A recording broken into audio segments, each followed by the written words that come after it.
আসসালামু আলাইকুম। ওয়ালাইকুম সালাম। তোমার নামটা কি? আমার নাম দেলোয়ার হোসেন। কি করো, গান করো? হ্যাঁ, গান করি, নাচ পারি, ও, নাচও পারো? ছবি আঁকতে পারি, উপস্থাপনা করতে পারি, কবিতা আবৃত্তি পারি, পার্লারের কাজ পারি, হস্তশিল্পের কাজ পারি, সুশিল্পের কাজ পারি। They see me rolling, they hating, patrolling and trying to catch me riding dirty, trying to catch me riding dirty, trying to catch me riding dirty. তাহলে একটু দেখি আমরা।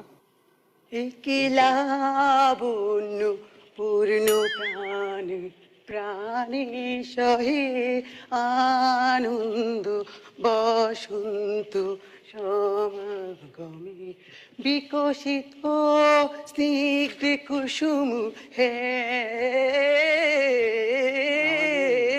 বিকশিত স্নিগ্ধ কুসুম চিত্রিত ছিল কাননে একিলা আস্তে আস্তে আস্তে আস্তে আস্তে। এটা কি গান গাচ্ছ তুমি? কি গান এটা বাবা? রবীন্দ্রসঙ্গীত। রবীন্দ্রসঙ্গীত। কিন্তু এই রবীন্দ্রসঙ্গীতকে তুমি যেভাবে গাচ্ছ, এ তো অন্য সঙ্গীত মনে হচ্ছে বাবা আমার কাছে।